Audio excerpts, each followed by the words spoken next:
Ben Simmons, the Philadelphia 76ers. They've been they've been in a feud, man. I don't even know what I really call it, but they've just been having their fair share of problems, you know? In the beginning of the offseason, we were all kind of like, you know, okay, it happens, I guess. The fans don't even want him back at this point, man. It's just bad. Teammates, they started to give up on him. Like, you know, they had the little bring Ben Simmons back parade train or whatever.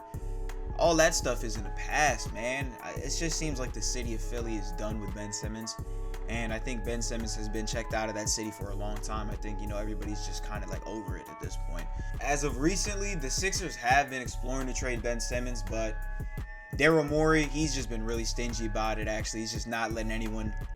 He's getting Ben Simmons' worth. He's getting the exact value they got Ben Simmons for. He's getting the first overall pick worth for Ben Simmons.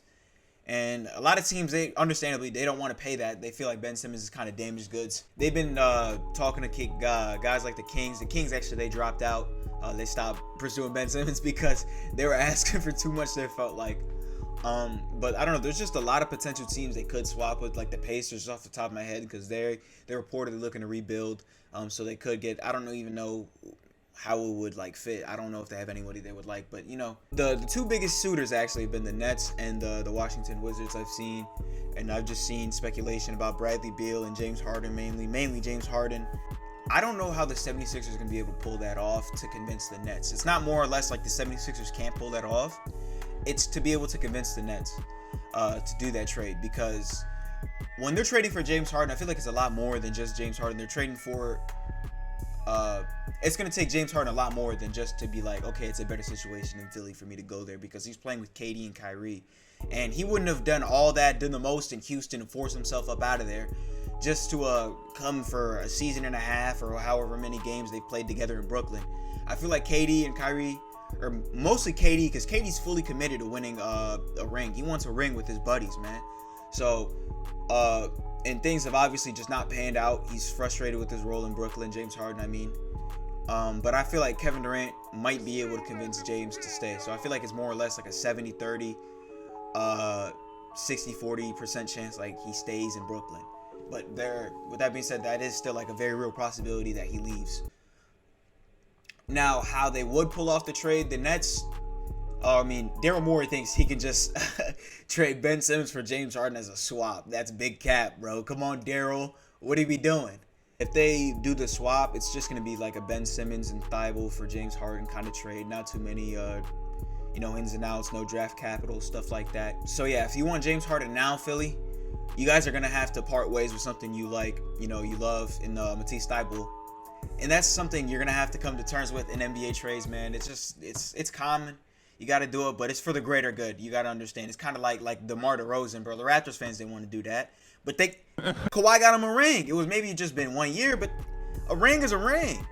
So, yeah, that's why I think the James Harden trade's not going to go through. But that is also why I do think if the 76ers make a move here with Ben Simmons in the trade deadline, they trade for Bradley Beal. It makes too much sense to me. Simmons goes to Washington, teams up with Kuzma, makes the deadliest light-skinned duo on the East, and then the 76ers get a behemoth, a finals contender. Bradley Beal finally gets to play meaningful playoff basketball. Everybody winning, man. Everybody winning in that situation.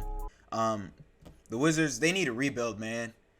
Bradley Beal, they got John Wall out of there somehow, some way. He's been out of there for a while, but, it's just not working out with Bradley Beal, man. And why would you pay Brad Beal 5 years, $50 million a year just to continue to do the same thing and put yourself in a deeper hole? That's the same thing you did with John Wall. I don't think you guys want to, go through all that again, Wizards fans. So I trade him right now while Bradley Beal still has a chance to get the bag from, whatever team he so chooses to. And I think Philly would be able to, Philly would be willing to pay him that, actually, because that kind of gives him an excuse to trade Tobias Harris. I don't know. He might play up his value, but or they could just let him walk.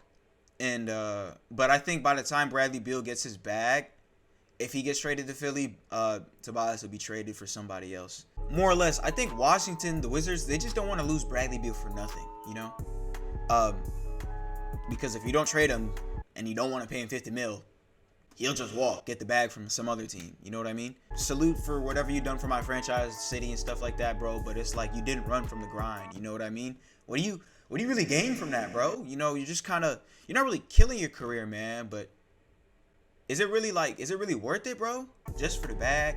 It might be for some other people, man, but if Bradley Beal wants to win, which I do think he wants to play winning basketball, he's probably going to want out, and he doesn't mind actually wanting out, even though he signed that the extension in the first place and said he wanted to stay in Washington and tough it out. There's been reports of him saying he doesn't mind out. Like, basketball-wise, I think it just, like, Bradley Beal, he can be like a Chris Middleton plus, you know what I mean, for the 76ers. I feel like he's an underrated playmaker, bro, because he can definitely create a shot, but he's averaged some decent, like, assist numbers over his career, too, so he can definitely play make a little bit. It'll give him the much-needed second elite scorer and, you know, option behind Joel.